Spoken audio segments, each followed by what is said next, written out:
Let me talk about the ingredients of sexual fulfillment in marriage very quickly. Number one, if you're going to be sexually fulfilled in marriage, it begins with a commitment to meeting your spouse's sexual needs in a committed and faithful manner. I'm committed to meeting your needs. 1 Corinthians 7 tells us that when we get married, we lose the authority over our own bodies. Not a license for abuse, a license for use.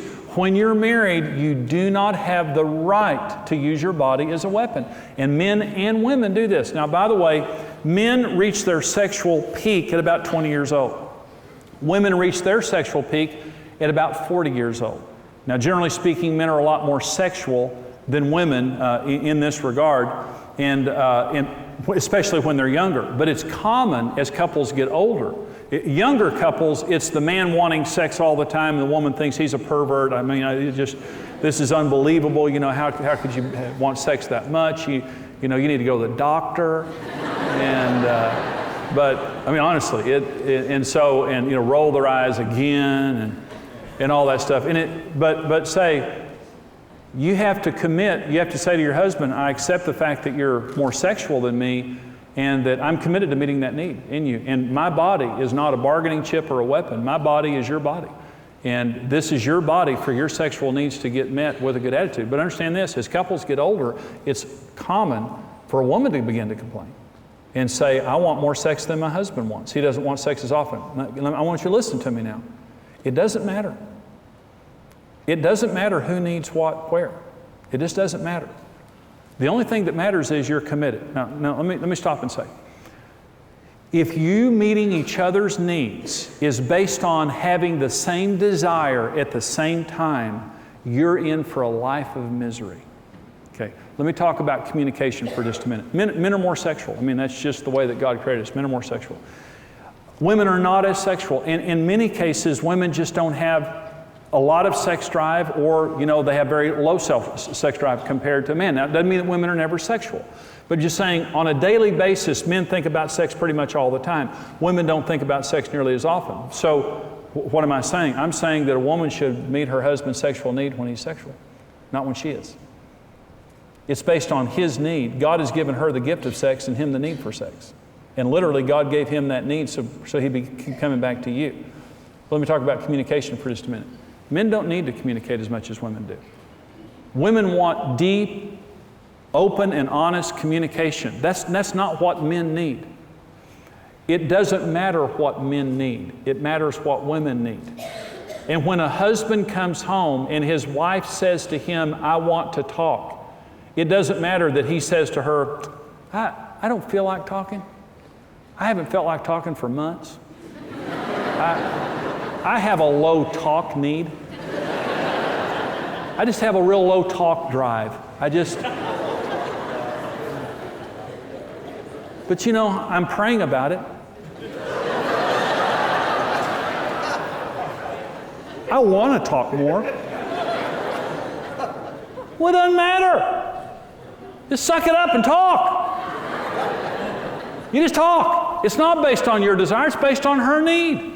If you only meet each other's need based on mutual desire, it's going to be a terrible marriage. The only thing that matters is I am committed to meeting your needs.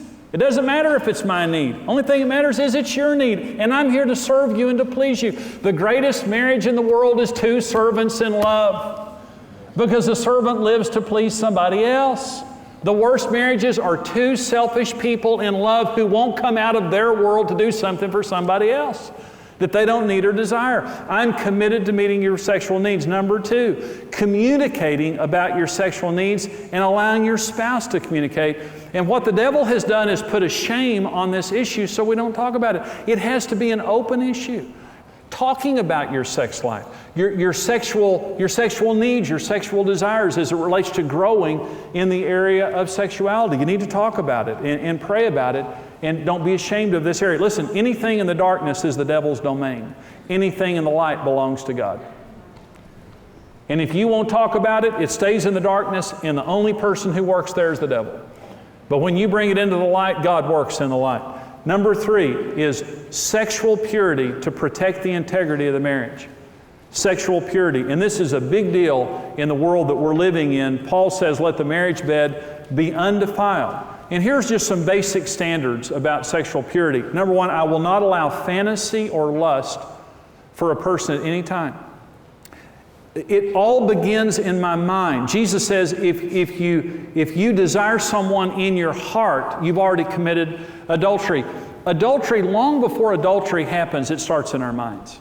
Any sexual problem begins in our minds. When any person, real or imagined, joins us in our sex bed, that's adultery, and it ruins sex. Sex is only what it should be when it's only a man and a woman together experiencing the intimacy that God created them to experience. And some people say, well, can we look at Playboy, or can we watch racy movies or something to get ourselves ready for sex? Absolutely not, because it's adultery. And the other thing is this: when a man has to look at pornography to get ready for sex, what he's saying to his wife in no uncertain terms is, you're not enough. And good sex never begins with rejection.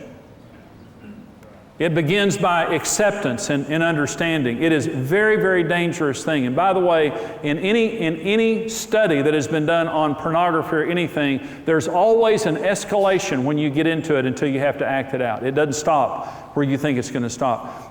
I will not allow fantasy or lust for another person in my life. I'm going to deal with it if it happens. Number two, I will not develop an inappropriate emotional or sexual relationship with another person, regardless of the condition of my marriage.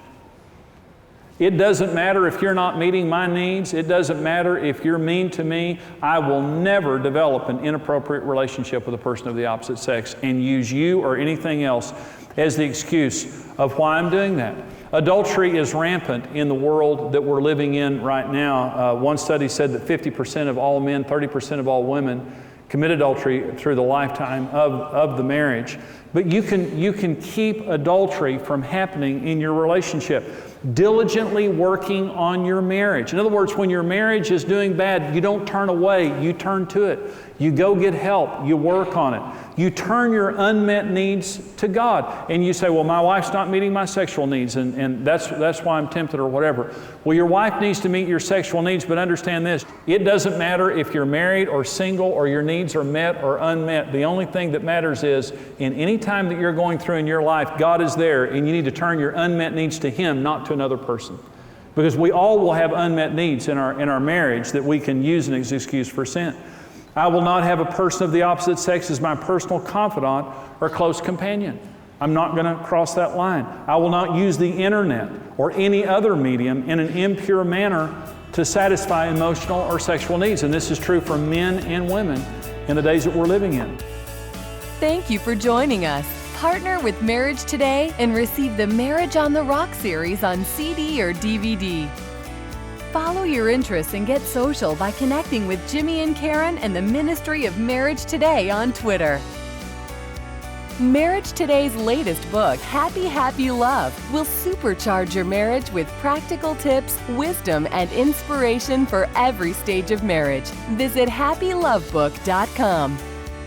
Become a rock-solid partner today and equip yourself with the tools you need for a successful marriage. $14, $28, or $56 per month. Choose the partnership level that's right for you. Become a rock-solid partner today.